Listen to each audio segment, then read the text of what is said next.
Alright, buckle up history nerds and Columbia University rioters, because we're diving deep into a history that's more tangled than your Mima's yarn collection. Forget your doom scrolling for a hot minute, because we're about to drop some knowledge bombs on Gaza and Palestine that'll make your brain do the cha-cha. Welcome to All Useless Facts, formerly 10-minute history. Turns out, this ain't gonna be your average 10-minute snooze fest. We're going to bunker bomb your senses and mind. So grab a snack, maybe a pillow, and let's get this historical party started. No cap, we're just spitting straight facts, no sides taken, just the wild ride that got us to where we are today. Chapter 1, way back when, really way back. Alright, picture this, it's the freaking Bronze Age. Think sandals, chariots, and absolutely zero TikTok. This is where our story kinda kicks off in the land we now loosely call Palestine. Back then, it wasn't called that, obviously. We're talking about Canaan, a land chillin' on the eastern coast of the Mediterranean Sea. Various groups were vibing here, think Canaanites, the Philistines, yep, those Philistines, more on them later, and a bunch of other tribes just trying to live their best ancient lives. Fast forward a bit, and you've got empires flexing their muscles. Egyptians, Assyrians, Babylonians, they all took turns being the big boss of this region. It was like a never-ending game of historical hot potato. Then, around the 10th century BCE, the Israelites show up on the scene and establish a kingdom. We're talking biblical times here, folks. King David, King Solomon, the whole shebang. This kingdom didn't last forever, splitting into Israel and Judah, which eventually got swallowed up by those ever-hungry empires. Chapter 2, Romans, Byzantines, and the rise of new players. Okay, next up the Romans. They roll in, rename the area Judea, and things get complicated. This is the era of Jesus, the rise of Christianity, and a couple of Jewish revolts that ended with the Romans kicking a lot of people out and renaming the area again, this time to Syria Palestina, borrowing from the name of those early Philistines. Talk about a historical shade. Then comes the Byzantine Empire, basically the Eastern Roman Empire in its fancier, more Christian phase. For centuries, they're the top dogs. But the winds of change are blowing in from the Arabian Peninsula. Chapter 3, the Islamic conquest and centuries of rule. In the 7th century AD, a new force emerges: Islam. The Rashidun Caliphate conquers the region, and it becomes part of the Islamic world. This is a major turning point. Arabic becomes the dominant language, and Islam takes root. Different Islamic dynasties rule over the centuries: the Umayyads, the Abbasids, the Fatimids, the Seljuks, each leaving their mark on the land. During this time, Jewish communities and a growing Christian population continued to exist, often with periods of tolerance and sometimes with periods of, less tolerance. It's a mixed bag, historically speaking. The land sees its share of ups and downs, from periods of prosperity to times of conflict and upheaval, like the Crusades, where European so-called Christians tried to snatch the Holy Land back. Spoiler alert, it didn't stick.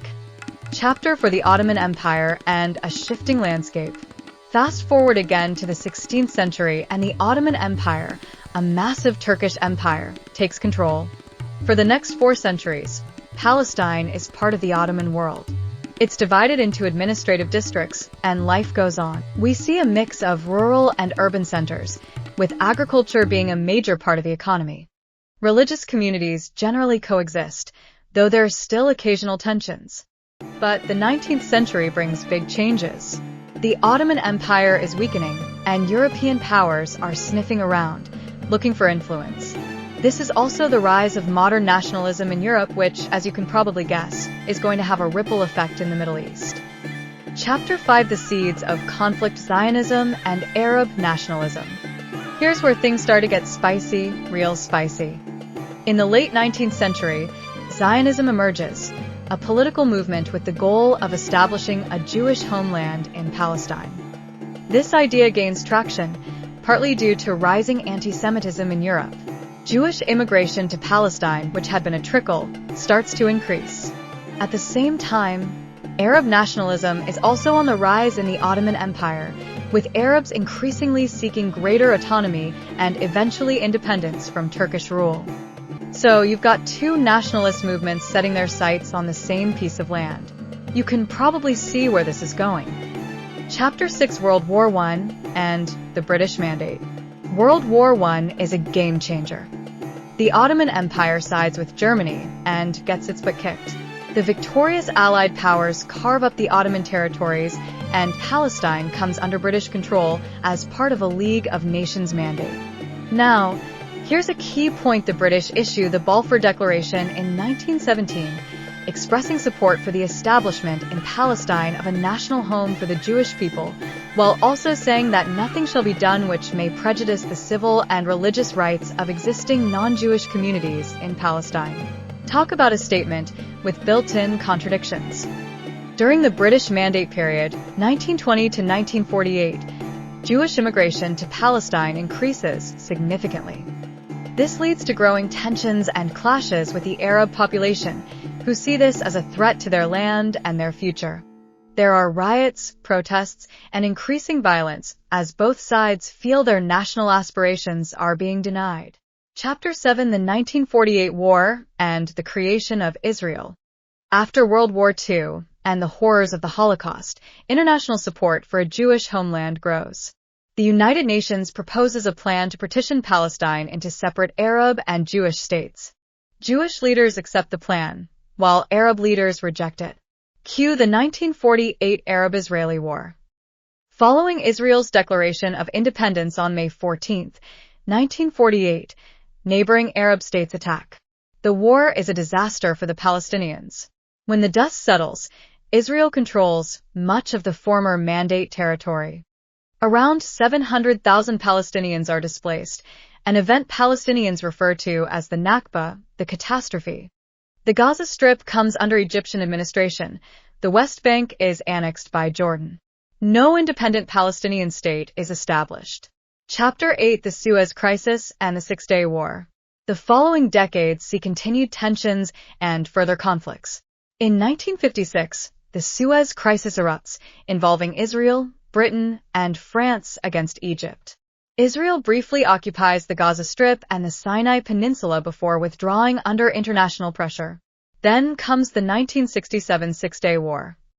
In a lightning-fast campaign, Israel defeats the armies of Egypt, Jordan, and Syria. Israel occupies the Gaza Strip, the West Bank, the Golan Heights, and the Sinai Peninsula. This occupation has a profound and lasting impact on the region and the Palestinian issue. Chapter 9, the Rise of Palestinian Nationalism and the PLO. Following the 1967 war, Palestinian nationalism intensifies. The Palestine Liberation Organization, PLO, formed in 1964, becomes the main representative body for the Palestinian people. Initially, its goal is the liberation of all of Palestine through armed struggle. In the following years, the PLO carries out numerous attacks against Israeli targets, and Israel retaliates. The conflict becomes increasingly internationalized, with the Palestinian issue gaining global attention. Chapter 10, the Yom Kippur War and Shifting Dynamics. In 1973, Egypt and Syria launch a surprise attack on Israel on Yom Kippur, the holiest day in Judaism. The Yom Kippur War, also known as the October War, initially catches Israel off guard but eventually ends in a stalemate brokered by international intervention. The war has significant consequences. It leads to an oil crisis, highlighting the strategic importance of the Middle East. It also prompts a reassessment of the conflict, with some movement towards diplomatic solutions. Chapter 11, the Camp David Accords and the First Intifada. In 1978, Egyptian President Anwar Sadat and Israeli Prime Minister Menachem Begin sign the Camp David Accords, mediated by U.S. President Jimmy Carter.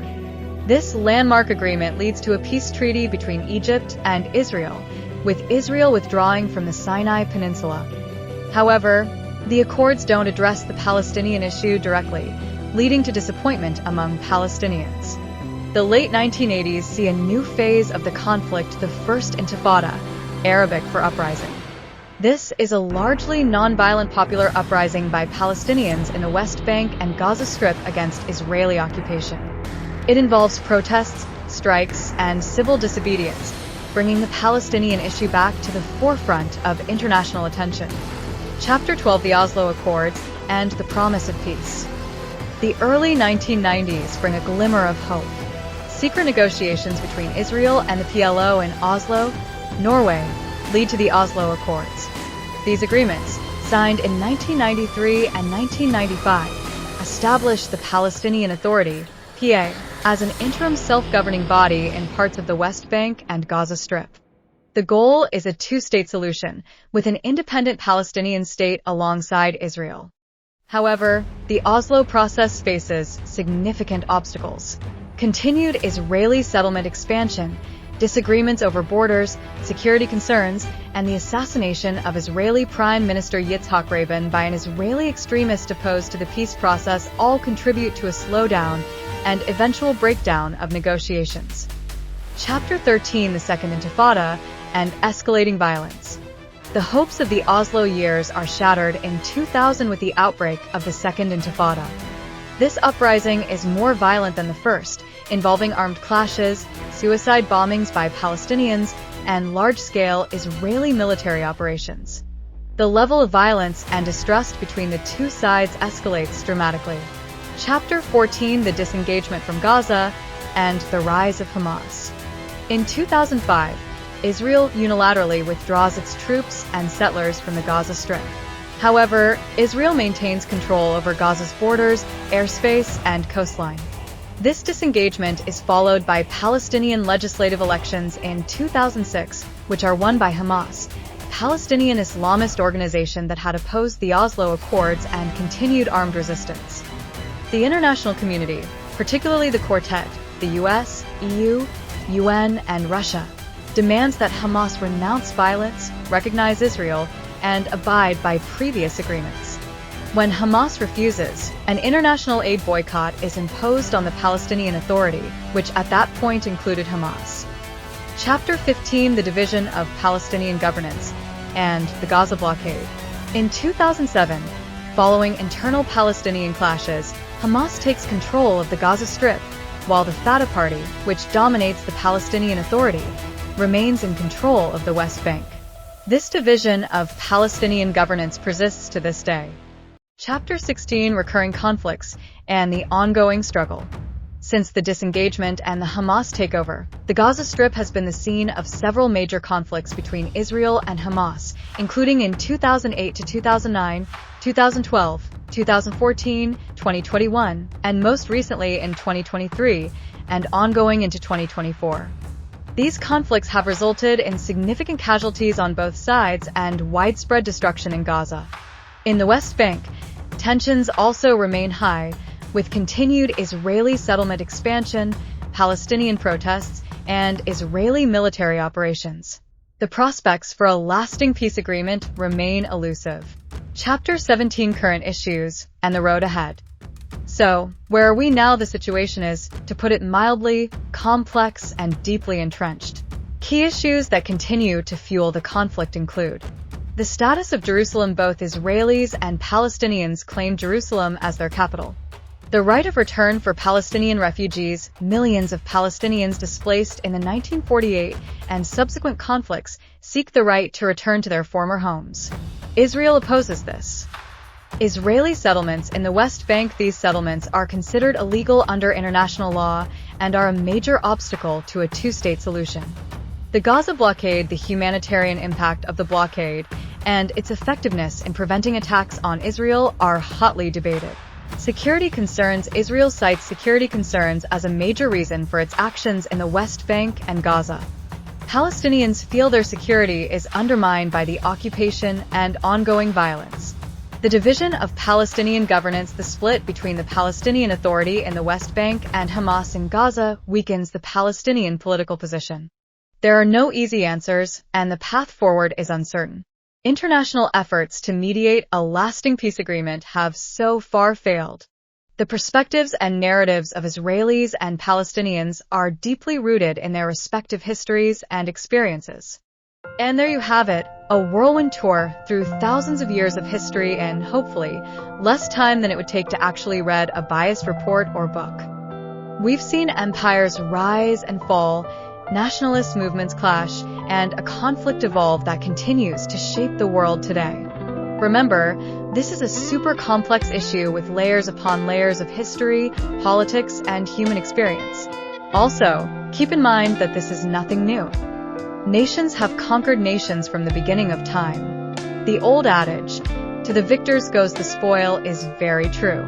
History has played this out again and again. This doesn't mean you shouldn't be involved or just not care about these people. There are image bearers of God on both sides that are suffering. That's not cool. Well, anyways, hopefully, this gives you a bit more context to understand the headlines you see. Now go forth and impress your friends with your newfound knowledge of useless, but actually pretty important, facts. Peace out, y'all.